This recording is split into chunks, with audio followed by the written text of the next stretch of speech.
എന്തിട്ട് മീനുള്ള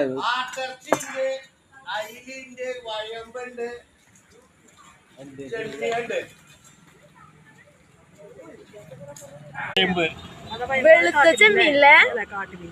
അയിലിന്റെ 130 രൂപ വലിയ ഇതെന്താ സംഭവം തുമ്പിയല്ലേ ഇത് കായൽ മീൻ അതല്ലേ നല്ല കായല് മീനില്ലേ ഹലോ മീനിന്റെ ചെമ്മിയുണ്ട്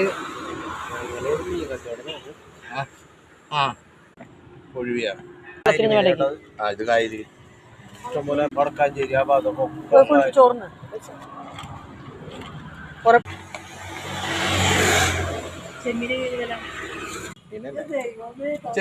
ചെമ്മിയാണ് നമുക്ക് വലിയ 1 കിലോ 200 രൂപ